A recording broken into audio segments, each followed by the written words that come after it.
Now, Malarndirri, you and I have spoken on numerous occasions about the Northern Territory's representation in Canberra. Can you give us an update on where this is at? Yeah, for sure. Just to let your listeners know, Katie, we were able to debate the private senator's bill that I introduced in June. We debated it yesterday morning, and we only had an hour to debate it, and we had at least almost six senators speak. The sixth one had to be cut off, and we'll continue finishing their speech in November when we come back to the debate again. And what did they have to say? Well, there was terrific support, Katie, without a doubt. We had certainly Senator Sam McMahon spoke very strongly. Senator Don Farrell, our shadow minister on the Labor side, Larissa Waters, the senator for the Greens and the leader of the Greens, was very passionate. So there is genuine support. And when Senator James McGrath got up to speak, he is also the chair of that inquiry that came to the Territory just last month. And so he was a lot more cautious. He's a Liberal senator from Queensland. Yep. He didn't give it, outright support because I guess he's waiting until they complete that inquiry report.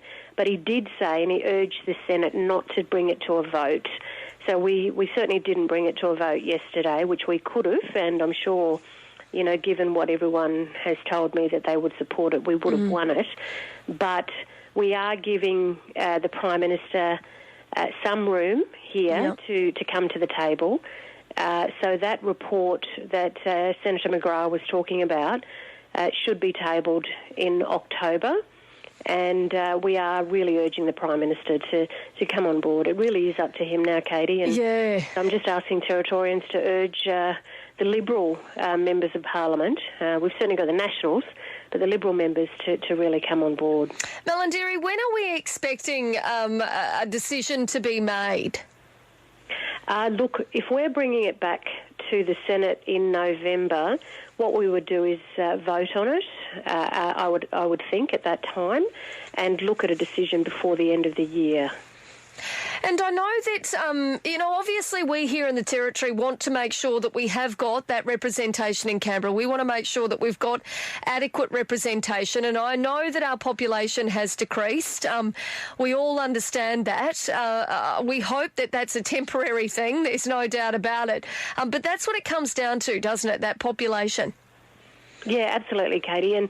But the real kicker for us here, I think, is that when NT Treasury did its projections, our estimate is due to go up in 2022, even more than our current situation. So we would then be able to have two seats.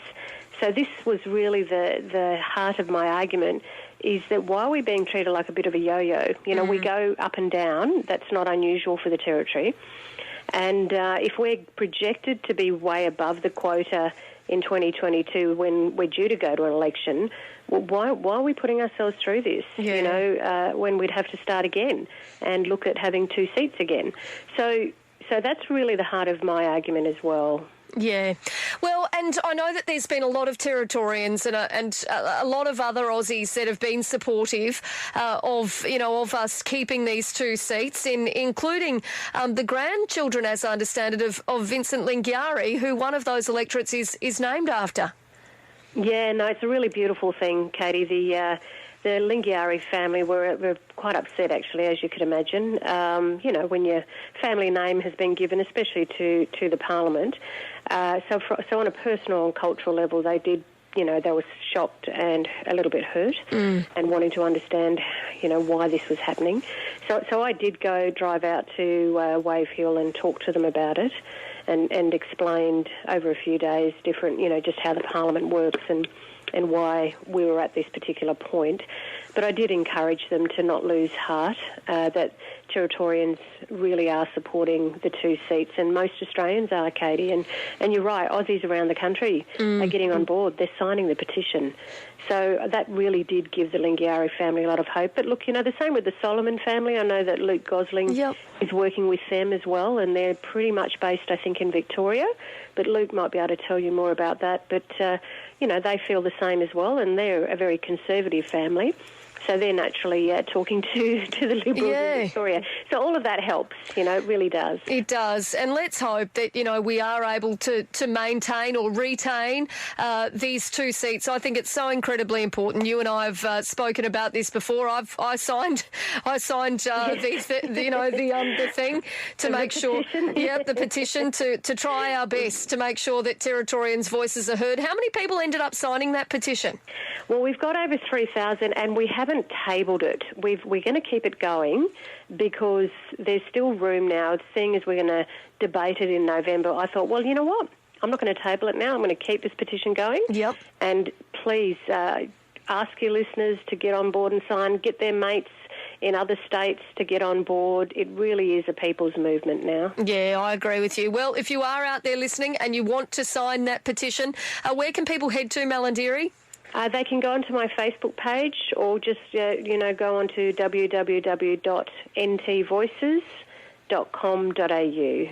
Well, Northern Territory Labor Senator Malarndirri McCarthy, good to speak with you this morning. Thanks so much for your time. No worries, Katie, anytime. Thank you.